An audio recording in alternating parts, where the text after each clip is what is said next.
할렐루야, 2026년 8월 5일 수요일 새벽입니다. 함께 새벽을 깨워 예배 드리시는 모든 성도님들을 예수님의 이름으로 환영하고 축복합니다. 이 아침을 통해 말씀의 자리 또 기도의 자리로 우리를 부르셔서 오늘 하루 주시는 만나의 은혜로 우리의 삶을 새롭게 하실 것을 기대하며 함께 나아가시면 좋겠습니다. 함께 사도신경하심으로 예배의 자리로 나아갑니다. 나는 전능하신 아버지 하나님 천지의 창조주를 믿습니다. 나는 그의 유일하신 아들 우리 주 예수 그리스도를 믿습니다. 그는 성령으로 잉태되어 동정녀 마리아에게서 나시고 본디오 빌라도에게 고난을 받아 십자가에 못 박혀 죽으시고 장사된 지 사흘 만에 죽은 자 가운데서 다시 살아나셨으며 하늘에 오르시어 전능하신 아버지 하나님 우편에 앉아 계시다가 거기로부터 살아있는 자와 죽은 자를 심판하러 오십니다. 나는 성령을 믿으며 거룩한 공교회와 성도의 교제와 죄를 용서받는 것과 몸의 부활과 영생을 믿습니다. 아멘. 함께 기도하겠습니다.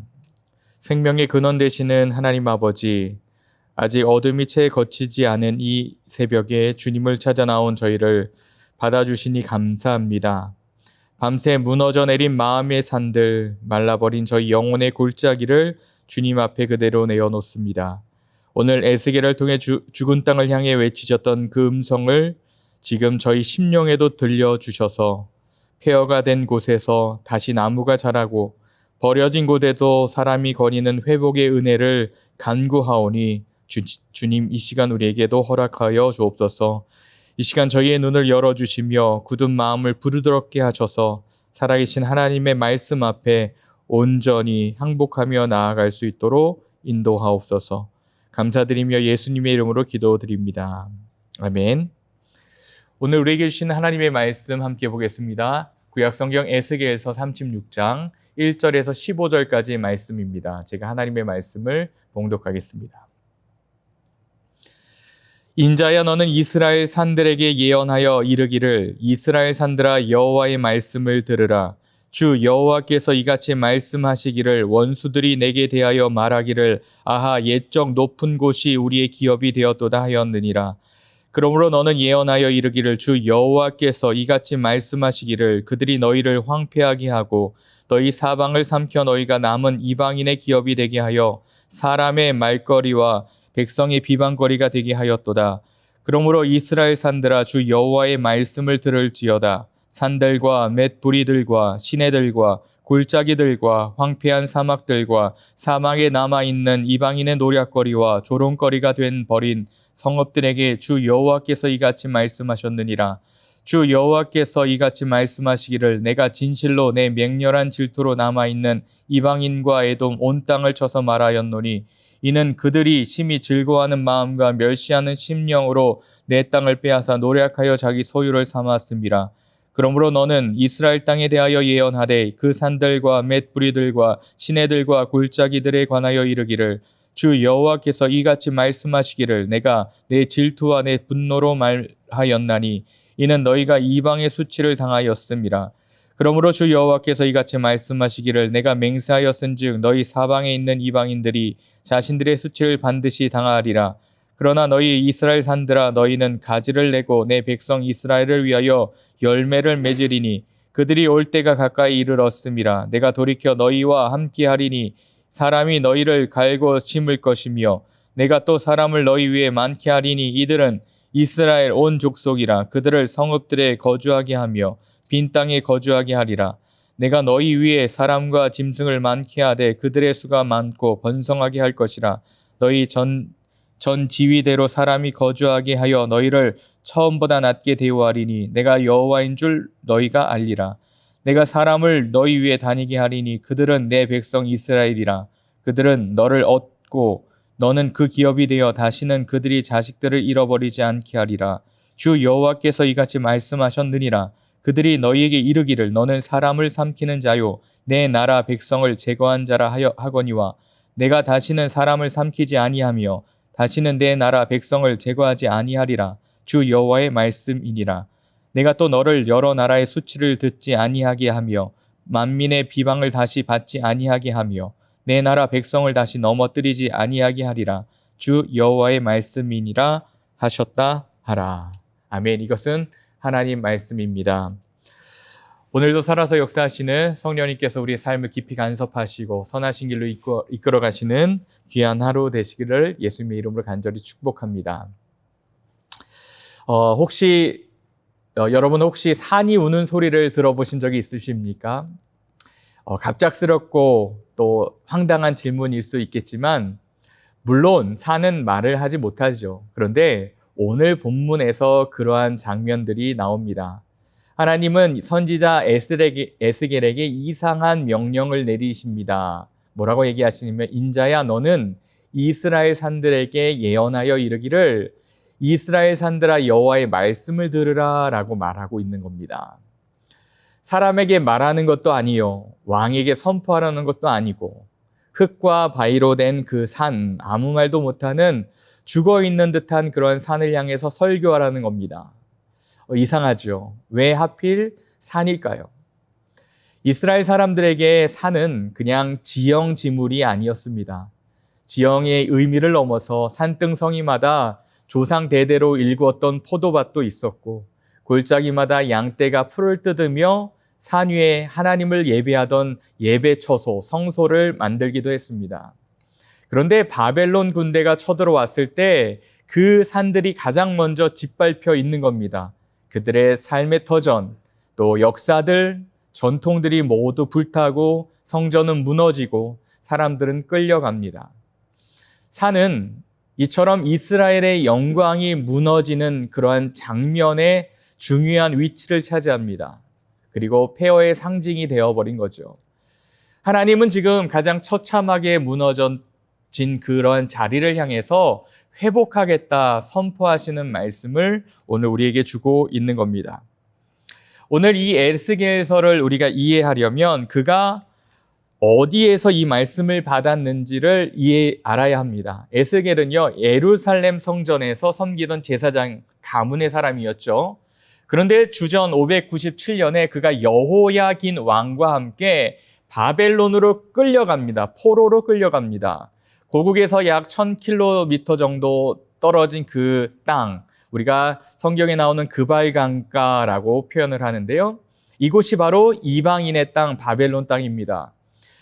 그는 선지자로 부름받았습니다. 그리고 주전 586년에 또 마침내 예루살렘 성전이 완전히 불타 무너졌다는 소식을 포로들을 향해서 통해서 듣습니다.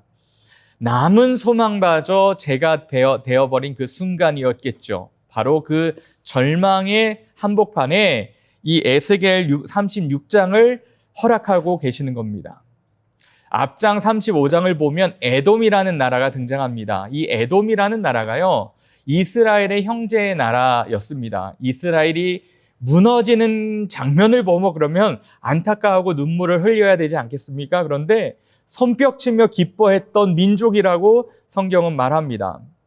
오늘 2절에 보면 원수들이 이렇게 비웃습니다. 아하, 옛적 높은 곳이 우리의 기업이 되었다. 이방 민족들이 이스라엘의 산을 손가락질하면서 저 땅이 이제는 우리 것이다 라고 조롱한 장면들이 나옵니다. 3절은 더 아프게 표현하죠. 이스라엘의 이방인들이 입술과 혀에 오르내리며 백성의 비방거리가 되었다라고 얘기를 합니다. 나라를 잃은 것보다 더 견디기 힘든 것은 사람들의 조롱과 수치였을 겁니다. 여기서 우리는 하나님의 마음을 보게 되는 거죠. 하나님이 회복을 선포하시는 첫 번째 이유가 이스라엘이 이뻐서 잘나서일까요? 아닙니다. 6절과 7절을 보면 하나님이 이렇게 말씀합니다. 내가 질투하는 마음과 분노함으로 말하였다. 자기 백성이 이방인의 조롱거리가 되는 것. 하나님은 마치 자신이 모욕당하는 것처럼 아파하십니다. 우리의 수치를 자신의 수치로 여기셨던 그분이 바로 하나님이시라는 거죠. 이것이 오늘 본문의 출발점이라는 겁니다. 그래서 오늘 세 가지의 주제를 가지고 우리가 하나님이 오늘 우리에게 주시는 그 말씀을 함께 살펴보기를 원합니다. 첫 번째는 1절에서 7절까지의 부분입니다. 하나님은 버려진 땅을 향해서 먼저 말씀하십니다. 사람의 방식이라면 무너진 것에는 눈길조차 주지 않을 수 있어요. 부서져 버리고 다 망한 것 같은 거기는 포기하고 뭐를 찾습니까? 새 땅을, 새 것을 향해 찾는 것이 세상의 생각과 논리일 겁니다. 그런데 하나님은 정반대로 이미 폐허가 된 그 산, 조롱거리가 된 그 나라, 그 땅을 향해 먼저 입을 여시며 말씀하십니다. 본문에서 반복되는 한 표현에 우리가 주목을 해봅시다. 바로 히브리어로 하나님 이름 앞에 붙는 주 여호와가 이같이 말하노라라고 하는 이 선포의 말씀이 있습니다. 주 여호와가 이같이 말한다. 이것이 바로 아마르, 말하다 이러한 동사인데요. 이것은요, 어떤 장면이냐면 사람들이 마치 북소리, 쿵쿵쿵쿵 울리는 그 북소리처럼 소리 난다라는 뜻이에요. 그러니까 하나님이 그 북소리처럼 장엄하게 말하는 그 표현을 상징합니다. 아마르, 하나님이 왜 이처럼 말한다라고 계속해서 강조할까요? 폐허가 된 땅에는요, 아무런 소리도 없기 때문입니다. 무너진 곳에는요, 침묵만이 흐릅니다. 절망은 언제나 우리를 침묵시킵니다. 폐잔병의 모습으로 만듭니다. 아무것도 할 수 없는 것처럼 만들어버립니다. 그러한 분위기를 조성하죠. 그런데 하나님은 그 죽음 같은 침묵을 깨고 말씀하신다라는 겁니다. 하나님이 말씀하시는 그 순간에 뭡니까? 그 버려진 땅이 더 이상 버려진 땅이 아니다라고 말씀하시는 거죠. 사랑하는 성도 여러분, 오늘 우리 각자의 삶에도 조롱거리가 된 부분들이 있을 거예요. 하나님이 드높아지고 내가 뭔가 하나님의 자녀답게 드높아지고 자랑거리가 되어야 되는데 무너진 그러한 부분들이 있을 겁니다. 반복된 실패로 이제는 나 자신조차 포기해버린 그런 부분들이 있을 겁니다. 사람들의 조롱거리가 되고 저 사람 안 돼, 저 가정 이미 끝났어 라고 하는 그런 조롱거리의 소리들이 들려오는 자리가 있을 겁니다. 어쩌면 우리 마음속에서 그렇게 스스로 판단해버리는 부분이 있을지 모릅니다. 그런데 놀랍게도 하나님께서는 바로 그 자리를 향해 뭐 하신다고요? 먼저 말하신다는 겁니다. 아마를 선포하신다는 겁니다. 사람들이 다 손가락질하며 지나쳐버린 그 실패의 자리에 하나님께서 회복하시는 첫 대상에게 말씀하시는 거예요. 말함으로 말씀하시는 거예요. 하나님이 아직 우리에게 말씀하고 계시다면 그것이 끝난 겁니까? 아닙니다. 끝나지 않는 겁니다. 다시 새롭게 하시겠다는 하나님의 선포입니다. 침묵이 끝나고 음성이 들리는 그 순간 회복이 시작될 겁니다.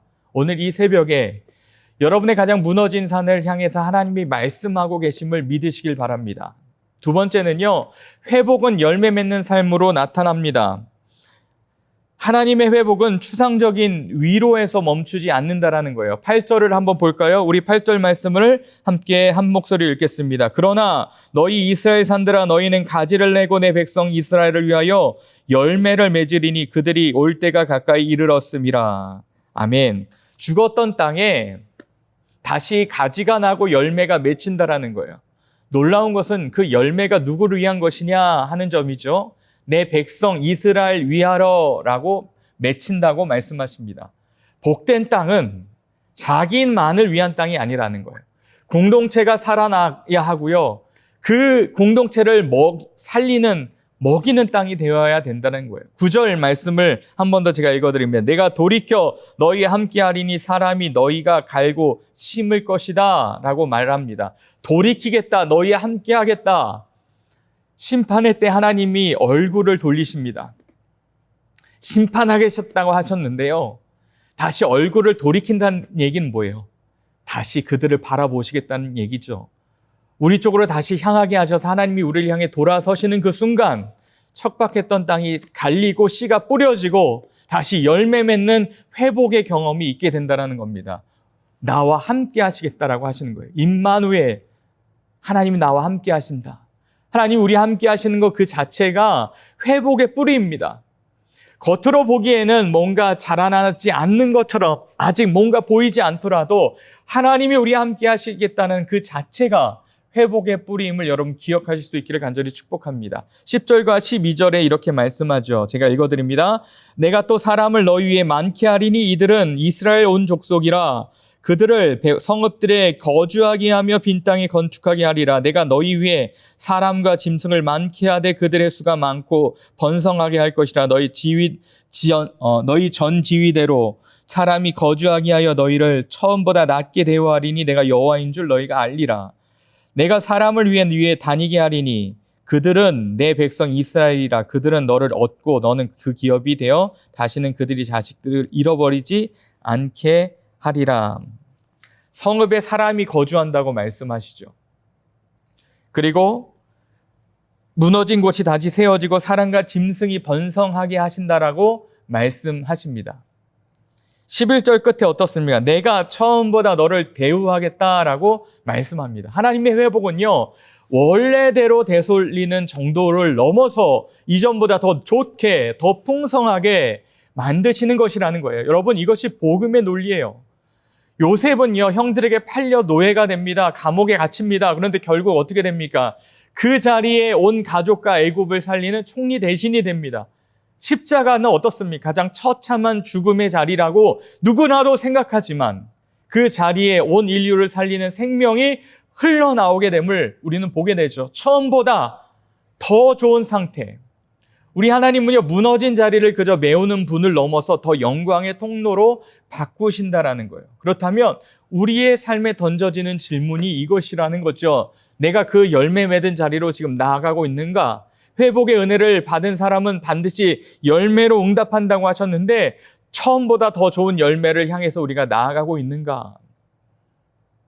내 옆에 있는 가족, 가깝게 있는 이웃, 낙심한 형제 자매, 우리 교회 공동체, 또 예수를 믿지 않은 낙심한 자들, 이 새벽에 받은 은혜를 나 혼자 누리지 않고 오늘 하루 여러분이 만나는 누군가에게 그 열매를 나누는 은혜의 통로가 되기를 예수님의 이름으로 축복합니다. 마지막 세 번째는요, 회복의 목적은 하나님을 알게 하는 것이라는 겁니다. 13절에서 15절인데 13절과 14절 제가 말씀을 한번 읽어드립니다. 주 여호와께서 이같이 말씀하셨느니라. 그들이 너희에게 이르길 너는 사람을 삼키는 자요 내 나라 백성을 제거한 자라 하거니와 내가 다시는 사람을 삼키지 아니하며 다시는 내 나라 백성을 제거하지 아니하리라. 주 여호와의 말씀이니라. 얼마나 아픈 말입니까? 자기 백성마저 삼켜버리는 저주받은 땅이라고 하는 그러한 낙인이었다라는 거예요. 그런데 15절에 이렇게 말씀해요. 제일 중요한 말씀이라고 생각하는데요. 한 목소리로 읽어볼까요? 내가 또 너를 여러 나라의 수치를 듣지 아니하게 하며 만민의 비방을 다시 받지 아니하게 하며 내 나라 백성을 다시 넘어뜨리지 아니하게 하리라. 주 여호와의 말씀이니라 하셨다 하라. 사랑하는 성도 여러분, 오늘 본문 전체를 관통하는 중요한 목적이 바로 있어요. 에스겔에서 수십 번 반복되는 표현인데요. 바로 그들이 나를 여호와인 줄 알리라. 하나님이 산을 회복시키시는 궁극적인 이유가 여기 있는 겁니다. 이스라엘을 잘 먹고 잘 살게 하는데 있지 않고 회복을 통해 사람들이 이를 행하시는 분이 바로 여호와 하나님이시구나를 깨닫게 하시려는 것이라는 겁니다. 회복의 목적, 우리의 형통이 아니라 하나님의 영광입니다. 이것은 우리의 신앙을 근본에서부터 돌아보게 하는 거죠. 우리는 종종 하나님을 문제 해결사처럼 여깁니다. 내 산이 회복되기만 하면, 내 열매가 맺히기만 하면 그것으로 만족합니다. 그러나 하나님이 진정 원하시는 것은 회복 넘어 회복의 삶을 통해 우리가 하나님을 더 깊이 알고 더 가까이 예비하는 것이에요. 또 우리의 주변 사람들이 여호와께서 하신 일이다, 여호와인 줄 알리라 하는 것을 그 목적으로 삼는다라는 겁니다. 그 열매를 주신 하나님을 사모하는 겁니다. 말씀을 마무리하겠습니다. 오늘 다음 장 37장에 보면 너무나도 잘 아는 말씀이 나오죠. 마른 뼈들이 가득한 그 땅을 향해 선포하고 예언할 때 그 뼈와 뼈가 서로 연결되고 살이 오르고 생기가 들어가 군대가 일어납니다. 오늘 읽은 죽은 산 이야기, 죽은 뼈가 살아나는 이야기로 연결되어지는데 이것이 우리의 이야기라는 겁니다. 우리는 모두 한때 죄로 죽었던 마른 뼈입니다. 조롱거리가 되는 폐허의 산들이었습니다. 그런데 예수 그리스도 안에서 하나님은 우리를 향해 말씀하시고 십자가의 생명을 불어 넣어 주셨을 때 이전보다 더 나은 생명으로 회복시켜 주셨다라는 사실입니다. 오늘 이 새벽에 여러분의 가장 무너진 자리를 하나님께 다시 내어드리시기를 예수님 이름으로 축복합니다. 하나님은요, 아직도 그 자리를 향해 말씀하십니다. 그리고 반드시 열매 맺고 마침내 우리로 하여금 여호와인 줄 알게 하겠다라고 선포하십니다. 죽은 산이 다시 숨쉬는 그날에 그 은혜가 여러분의 삶에 임하기를 간절히 축복합니다. 오늘 이 새벽을 통해서 다시금 죽은 영혼이 살아나는 귀한 역사가 일어나기를 예수님의 이름으로 다시 한번 축복합니다. 함께 기도하겠습니다. 폐허를 회복으로 바꾸시는 우리 하나님 아버지, 오늘 새벽 죽은 산을 향해 말씀하셨던 그 은혜의 음성을 저희 심령에 새겨주시고 또 알게 하시니 감사합니다. 저희 안에 무너져 조롱거리가 되었던 자기 자신들, 우리의 자리들, 스스로 포기해버렸던 그 부분들이 있다면 주님 앞에 올려드립니다. 주님, 저희를 향해 다시 얼굴을 돌이키시사 함께하여 주시고 선포하여 주옵소서. 저희의 삶에 다시 가지를 내고 열매 맺게 하시며 그 열매가 지친 이웃과 낙심한 형제를 먹이는 생명의 열매가 되게 하여 주옵소서. 무엇보다 이 모든 회복을 통해 저희가 주님을 여호와인 줄 더 깊이 알게 하시고 형통보다 주님을 더 사랑하는 사람들 될 수 있도록 이 은혜가 오늘을 기점으로 다시 회복되는 역사가 있게 하여 주옵소서. 우리를 살리시고 회복해 하시는 예수님의 이름으로 간절히 기도드립니다. 아멘. 계속해서 개인 기도의 자리로 함께 나아가시겠습니다.